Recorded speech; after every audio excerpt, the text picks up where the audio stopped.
یہ بات یاد رکھیے کہ نماز ہر عاقل بالغ مسلمان پہ آخری لمحہ تک فرض ہے، کسی صورت میں نماز کی معافی نہیں، یہاں تک کہ نبی کریم صلی اللہ علیہ وآلہ وسلم دوران جنگ بھی نماز ادا فرماتے رہے، اور قرآن پاک میں اللہ رب العالمین نے اپنے حبیب کریم صلی اللہ علیہ وآلہ وسلم کو جنگ کے دوران دشمن سر پہ کھڑا ہے، اس وقت تلواریں لے کر، تیر لے کر، اور آج کے زمانے میں گولیاں بندوقیں لے کر، اس کے باوجود اللہ نے اپنے حبیب پاک صلی اللہ علیہ وسلم کے ذریعے سے ہمیں نماز پڑھنے کا طریقہ بتایا ہے۔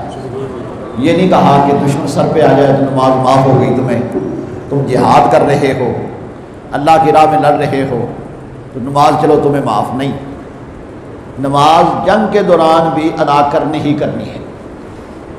اور اللہ تعالیٰ نے ارشاد فرمایا وَإِن طَائِفَتَانِ مِنَ الْمُؤْمِنِينَ اقْتَتَلُوا، اور اگر ایک گروہ مسلمانوں سے لڑے تو اللہ نے ارشاد فرمایا محبوب آپ مسلمانوں کے دو گروہ کر لیں، ان میں سے ایک کو کہیں کہ جماعت کرائے نماز پڑھے، اور ایک دشمن کے مقابل کھڑا رہے، اور جب یہ اپنی نماز مکمل کر لیں، یہ پیچھے چلے جائیں، وہ دوسرے جو دشمن کے مقابل کھڑے تھے وہ آ کے اپنی نماز ادا کر لیں۔ یہ نماز چھوڑنے کا اسلام میں کوئی تصور نہیں ہے، ہر حال میں نماز کی ادائیگی ہی ادائیگی ہے، اور نماز چھوڑنے کا کتنا بڑا نقصان ہے دنیا میں بھی ذلت و رسوائی، اور آخرت میں بھی، کہ جو بندہ نماز نہیں پڑھتا دنیا میں سب سے پہلی ذلت و رسوائی اس کو یہ دیکھنی پڑتی ہے کہ اس کی رزق میں تنگی آ جاتی ہے، وہ بہت زیادہ کمانے کے باوجود اس کے اخراجات پورے نہیں ہوتے، وہ پریشانیوں میں رہتا ہے۔ اللہ رب العالمین نے ارشاد فرمایا وَمَنْ أَعْرَضَ عَنْ ذِكْرِي فَإِنَّ لَهُ مَعِيشَةً ضَنْكَ، جو میرے ذکر سے اعراض کرتے ہیں ہم ان کا جینا تنگ کر دیتے ہیں، گھریلو ناچاکیاں، پریشانیاں اور مالی پریشانیاں، لڑائیاں جھگڑے، فتنہ و فساد اس کے گھر میں آنے شروع ہو جاتے ہیں۔ یہ نماز نہ پڑھنے کا پہلا نقصان۔ نبی پاک صلی اللہ علیہ وآلہ وسلم نے ارشاد فرمایا کہ میرا دل کرتا ہے کہ میں صحابہ میں سے کسی ایک کی ڈیوٹی لگاؤں کہ وہ میری جگہ نماز پڑھائے، اور میں ان لوگوں کے گھروں کو آگ لگا دوں جو مسجد میں نماز پڑھنے کے لیے نہیں آتے، لیکن اس لیے پھر انہیں چھوڑ دیتا ہوں کہ گھر میں خواتین اور بچے ہیں، اس لیے میں انہیں معافی کر دیتا ہوں۔ تو اندازہ فرمائیں کہ حضور نے ارشاد فرمایا مسجد میں نماز پڑھنے کے لیے نہیں آتے تو میرا دل کرتا ہے ان کے گھروں کو آگ لگا دوں۔ تو جو بدبخت پڑھتے ہی نہیں ہیں، جو مسجد میں نہیں آتے، حضور اتنے ان سے ناراض ہیں، تو جو بد نصیب پڑھتے ہی نہیں، اور پھر کہتے ہیں جناب پتہ نہیں کیا ہو گیا جی، ہمارے گھر میں کیوں لڑائیاں پڑی رہتی ہیں، ہمارے گھر میں کیوں ناچاکیاں ہیں، ہمارے گھر میں کیوں پریشانیاں ہیں۔ جب میں کہتا ہوں یا اللہ میرا حال دیکھ تو حکم ہوتا ہے اپنے بھی تو نامہ اعمال دیکھ، اپنے آپ پہ تو غور کر، تو مسلمان کے گھر میں پیدا ہوا، تیرے محلے سے 5 وقت آواز آتی ہے حی علی الصلاۃ حی علی الفلاح، آؤ نماز کی طرف، آؤ کامیابی کی طرف، اور تو سنی انسنی کر دے، تو کتنی بڑی نادانی ہے تیری۔ تو جو بندہ نماز نہیں پڑھتا اس کے گھر میں ناچاکی آ جاتی ہے، چہرے پہ نحوست آ جاتی ہے، اور دوسری بدبختی اس کی پھر یہ ہوتی ہے کہ وہ مغضوب لوگوں میں لکھ دیا جاتا ہے، مغضوب یعنی غضب شدہ لوگ، خود بخود اس کے ساتھ دشمنیاں پیدا ہونی شروع ہو جاتی ہیں، خود بخود اس کے ساتھ ناچاکیاں ہونی شروع ہو جاتی ہیں۔ جو بندہ نماز پڑھتا ہے اللہ لوگوں کے دلوں میں اس کی محبت ڈال دیتا ہے، نماز نہیں پڑھتا تو نفرت پیدا ہو جاتی ہے، نماز پڑھتا ہے تو محبتیں پیدا ہو جاتی ہیں، پھر چرند پرند کائنات کی ہر چیز اس سے محبت کرتی ہے۔ اس لیے نماز کو معمولی نہ سمجھو، نماز کی پابندی کرو۔ چنانچہ اسی مناسبت سے میں نے آپ کے سامنے یہ سورہ مدثر کی آیت مبارکہ بھی پڑھی کہ قیامت کے دن جب جہنمی جہنم میں چلے جائیں گے، جنتی جنت میں چلے جائیں گے، تو پھر اللہ رب العالمین جو جنتی ہوں گے ان کے ذہنوں میں یہ بات ڈالے گا کہ ہمارا فلاں رشتہ دار جنت میں نہیں آیا، فلاں محلے دار نہیں آیا، فلاں میرا دوست نہیں آیا، میں ذرا اس کا پتہ تو کروں۔ تو ان کے لیے جہنم کا نظارہ کر دیا جائے گا، جہنم کو تو دیکھ سکے گا، اور وہ جہنم میں جب اپنے دوست احباب کو، اپنے جاننے والوں کو دیکھے گا تو وہ ان سے پوچھے گا کہ ما سلککم فی سقر، کون سی چیز تمہیں جہنم میں لے آئی؟ فی جنات یتساءلون عن المجرمین ما سلککم فی سقر قالوا لم نک من المصلین ولم نک نطعم المسکین وکننا نخوض مع الخائضین وکننا نکذب بیوم الدین حتی اتانا الیقین، کہ جنتی پوچھیں گے مجرموں سے ما سلککم فی سقر، تمہیں کیا بات دوزخ میں لے گئی؟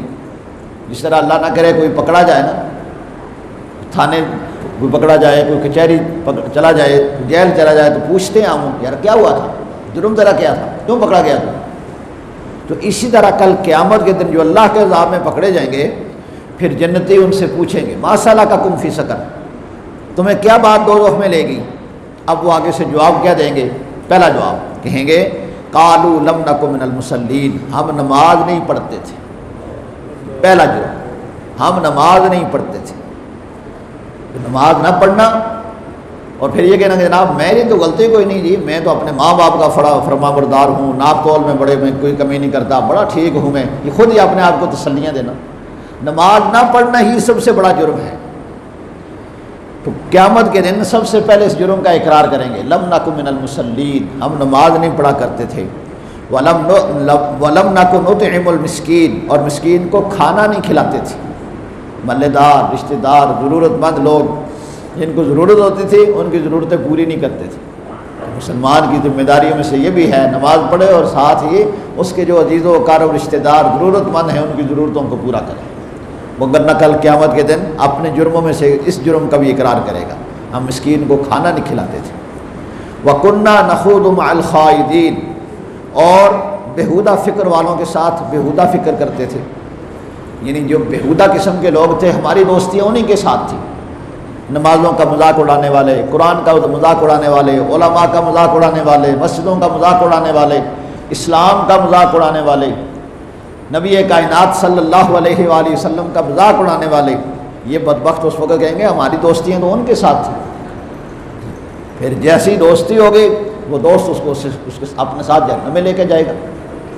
تو اس لیے اچھوں کے ساتھ دوستی رکھو، اور ایسی عادت نہیں ہونی چاہیے کہ جو جس نے کہہ دیا ٹھیک ہے جی ٹھیک ہے جی، کوئی مولوی کے خلاف ہے ہاں جی ہاں ہوں ہو جائے، کسی نے قرآن کے خلاف بات کی تو مسکرا کے چپ کر دیا، نہیں، جو بات غلط ہے اس کو کہو کہ یہ بات غلط ہے، خاص طور پر جو اللہ اور اس کے رسول اور قرآن پاک اور وہ چیزیں جو ایمان کے جز ہیں، فرشتے، آخرت، ان کے متعلق اگر بکواس کرتا ہے تو فوراً بولو۔ یہاں اگر چپ رہو گے تو ان مجرموں کے ساتھ تمہارا حشر بھی ہوگا جو یہ اس قسم کی باتیں کر رہے ہیں۔ قیامت کے دن پھر پچھتائیں گے اور پھر اس وقت یہ مجرم کہیں گے وَكُنَّا نَخُوضُ مَعَ الْخَائِضِينَ، ہم بےہودہ فکر والوں کے ساتھ بےہودہ فکر رکھتے تھے، وَكُنَّا نُكَذِّبُ بِيَوْمِ الدِّينِ، اور ہم انصاف کے دن کو جھٹلاتے تھے۔ آخرت کی طرف ہماری توجہ ہی نہیں تھی۔ آخرت کا دن انصاف کا دن ہے، وہاں انسان نے جو کچھ اس دنیا میں کرنا ہے اس کو اس کے کیے کا انعام جزا ملنی ہی ملنی ہے۔ تو لوگ اسے جھٹلاتے ہیں، کچھ تو قولی طور پر جس طرح ہندو ہیں، سکھ ہیں، کہتے بس ختم ہو گئی زندگی، جلا لیا اپنے مردے کو، کہتے ہیں بس یہ ختم ہو گئی، ان کی راکھ لے کے ہم نے پھینک دی، اب کس نے پوچھنا ہے۔ اور جو مسلمان ہیں وہ بھی جو دین سے دور ہیں وہ عملی طور پر گویا کے جھٹلاتے ہیں کہ مسجد کی طرف انہوں نے نہیں آنا، رمضان شریف گزر گیا ٹس سے مس نہیں، روزہ نہیں رکھنا، نماز نہیں پڑھنی، عید کی نماز بھی اگر پڑھنی ہے تو صرف اس لیے یار محلے دار کیا کہیں گے، دوست احباب کیا کہیں گے، دوست پوچھیں گے یار تو آج عید کے موقع پہ نہیں آیا، بس وہ دوستوں سے ملاقات کے لیے آتا ہے، وہ نماز پڑھنے کے لیے نہیں۔ اگر نماز پڑھنی ہوتی تو عید کی نماز تو واجب ہے اور 5 وقتہ نماز فرض ہے، فرض کا درجہ پہلے ہے، واجب کا درجہ بعد میں ہے، تو اگر فرض ہی نہیں پڑھنے تو واجب کی طرف جانے کا فائدہ۔ نماز جنازہ وہاں تو شامل ہے لیکن فرض نماز میں نہیں، حالانکہ نماز جنازہ فرض کفایہ ہے، اور فرض کفایہ کا مطلب یہ ہوتا ہے کہ اہل محلہ میں سے چند بندے بھی پڑھ لیں گے، باقی بری و ذمہ ہو جائیں گے، لیکن نماز جنازہ میں یہ بڑا اہتمام سے شامل ہوتا ہے۔ اور ایسے بد نصیب بھی آپ نے دیکھے ہوں گے کہ نماز جنازہ چونکہ مسجد میں ہمارے یہاں ہوتی ہے اور بہت ساری مساجد میں، وہ باہر کھڑے رہیں گے، مسجد میں نہیں آئیں گے جتنی دیر مسجد میں نماز ہو رہی ہے، اور جب سلام پھیریں گے نماز جنازہ پڑھانے لگے اب آ جائیں گے. اب انہیں پہلے کہیں جناب آپ نماز, وہ کپڑے ٹھیک نہیں جناب, کپڑے ٹھیک نہیں تو نماز جنازہ پڑھنے کیسے آ گیا؟ پھر تو نماز جنازہ تیری کیسے ہوئی؟ اور جی محلے داری ہے, یہ دوست کی والدہ فوت ہو گئی تھی, دوست کا بھائی فوت ہو گیا تھا. میں نے کہا کہ وہ ناراض نہ ہو جائے. اللہ کے بندے تو دوست کو ناراض نہیں کر سکتا, رب کو ناراض کر لیتا ہے. یہ اس دوست نے تیرے ساتھ کیا وفا کرنی ہے؟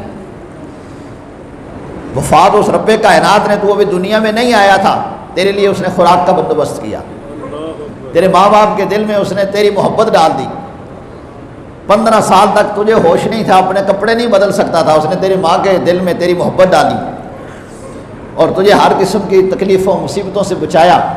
اور تو اس رب سے بے وفائی کرتا ہے اور دوست سے وفاداری کر رہا ہے. یاد رکھو, جس رب کا کھائے اس کا گائے, اس کے فرمانبرداری کرے. حضرت جنید بغدادی رحمۃ اللہ تعالیٰ علیہ نے, کسی شخص نے کہا حضرت مجھے نصیحت فرمائیں. فرمایا تجھے نصیحت یہ کرتا ہوں, اگر تو نے گناہ کرنا ہو نا تو اللہ کی زمین سے باہر نکل کے کرنا. اس نے کہا جی یہ کیسے ہو سکتا ہے؟ فرمایا پھر جس کے زمین پہ رہو اور پھر اسی کی ہی نافرمانی کرے. اور پھر فرمایا اگر گناہ ہی کرنا ہے نا اس کی چھت سے باہر نکل کے کرو, اور اس کا جس دن گناہ کرنا ہو اس کا رزق نہ استعمال کرو, اس کا پانی نہ پیو, اس کی ہوا سے فائدہ نہ اٹھاؤ. کہا جی یہ کیسے ہو سکتا ہے؟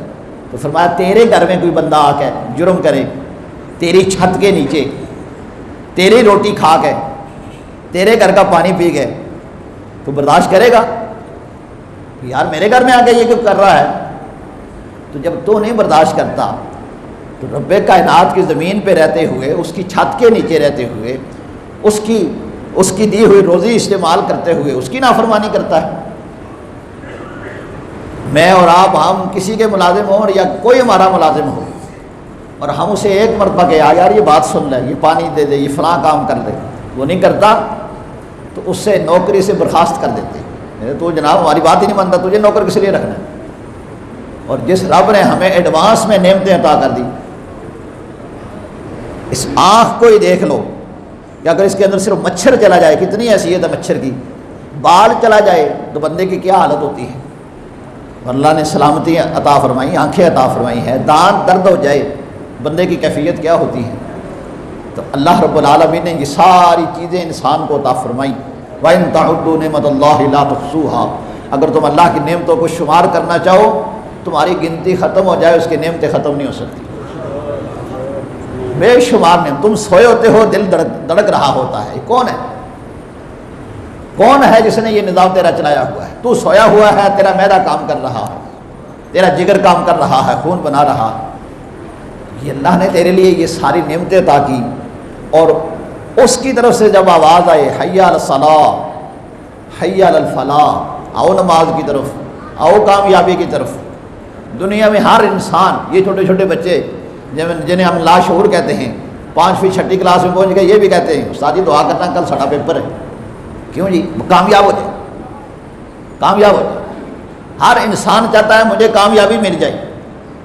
کاروباری کہتا ہے کہ کاروبار میں کامیاب ہو جاؤں, امتحان دینے والا کہتا ہے میں اپنے امتحان میں کامیاب ہو جاؤں, نوکری والا کہتا ہے میں اپنی نوکری میں کامیاب ہو جاؤں, جسے نوکری مل گئی وہ کہتا ہے ترقی پانے میں کامیاب ہو جاؤں. ہر بندہ کامیابی چاہتا ہے. اور رب العالمین کی طرف سے اعلان ہوتا ہے حی علی الفلاح, او کامیابی کی طرف. اور رب کے گھر سے کامیابیاں بانٹی جا رہی ہیں. اور پھر بد نصیب ہے وہ بندہ جو رب کے گھر کی طرف نہ آئے. بالوں کڑیوں چیز منڈی دے بازار میں آواز دے نا تو بچے دوڑتے ہوئے جاتے ہیں, انہیں پتہ ہے یہاں سے کوئی نہ کوئی مل رہا ہے. تو جہاں سے کچھ ملے وہاں تو دوڑ کے جائیں, اور رب کے گھر سے سب کچھ ملے تو یہاں نہ آئے. اس انسان سے بڑھ کر بد نصیب کون ہے؟ یہ کتا. اس کا مالک ایک مرتبہ اسے بلائے تو وہ دوڑتا ہوا اس کے قدموں میں جاتا ہے, حالانکہ کبھی ایک مرتبہ اس کے آگے وہ روٹی ڈالتا ہے. اور ہمارا مالک, اس نے ہمیں ایڈوانس میں 1000 نعمتیں عطا کر دی, اور وہ ہمیں بلائے اور اس کی طرف توجہ نہ ہو, تو یہ انسان کی بد نصیبی ہے.